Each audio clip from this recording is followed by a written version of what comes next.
Tonight, the organization that handles organ and tissue donation for this area promises changes in how it describes the process. That follows questions uncovered by News Channel 5 Investigates. Our chief investigative reporter Phil Williams has been looking into those questions.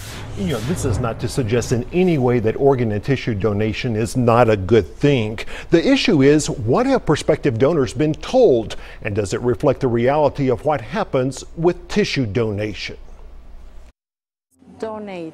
Donate. Donate. It's these kind of messages, The power to save a life. The power to save lives. promoting the gift of life, that help many to cope with the sorrow of death. And the benefit to society is unquestionable. It's saved lives. But as a funeral director of more than 30 years, Chuck Crawford also sees another side of organ and tissue donation. That the families are faced with a lot of uncertainty. A side that he tries hard to make sure his families never see. You're trying to portray this as, we're going to harvest tissue from this body, but it's not going to change anything. And that just doesn't make any sense. I have people that die every day on the waiting list, waiting for an organ. While it's the life-saving stories of organ donation that convince people to become donors, the fact is that most deaths don't lead to such stories.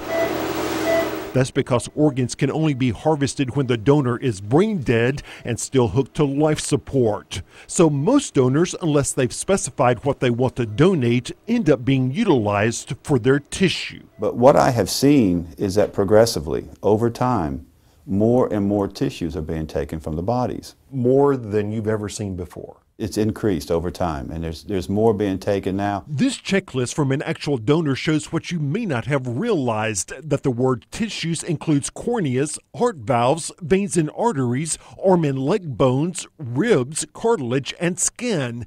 As a funeral director, Crawford gets what's left. In certain areas, particularly the legs, there is no tissue from the hip to the foot. It's been removed. So everything between the torso and the foot is gone? That's what I've seen, yes.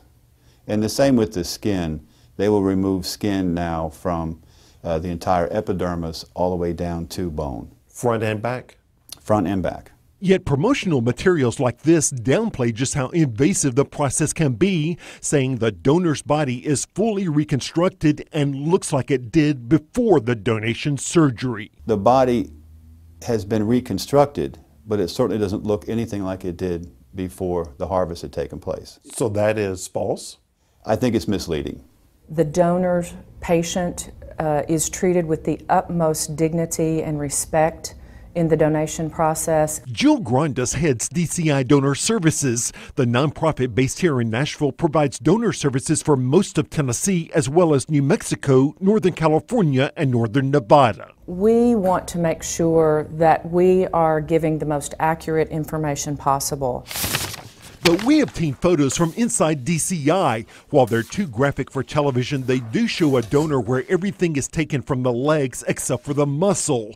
The feet are reconnected to the torso with these pipes. We're told they're made of cornstarch. That despite the claim on DCI's own website that donation will not disfigure the body. That wasn't really accurate, was it?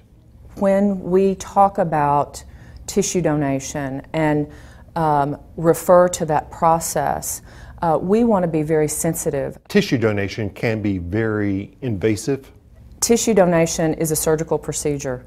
It could be difficult for anyone who's not a surgeon to understand, to observe, or to see that process. Grandes says the intent was never to say that the body looks exactly like it did before the donation surgery, only that an open casket funeral is still possible. Still, it's language that she admitted needed to be clarified. When you brought it to our attention, man, I'm ready to change it as long as it's going to, help us do a better job. You could save my child. She says tissue donation can be life-saving and life-changing, providing heart valves for infants, skin for burn victims, reconstructive surgery for breast cancer survivors, and bone grafts for people who might otherwise lose a leg. We talk to families every day who have made this selfless gift, and it is comfort to them. And Crawford agrees. He just feels that families in their time of grief are entitled to full disclosure. If it's not something that the families would find distasteful, I see no reason not to disclose it. And even if it was distasteful, the more reason to disclose it. Now, during our interview, Ms. Grandes told me that she planned to take the lessons learned from our questions and share them with other donor organizations across the country to make sure that the process is more transparent. But today in this letter, she told me that we should have, quote, walked away from the story because there is no evidence that DCI's policies have, quote, resulted in injury or harm. That was a real eye-opener. Thanks a lot, Phil.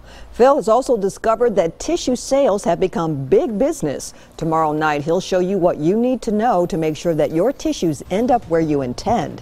We'll be right back.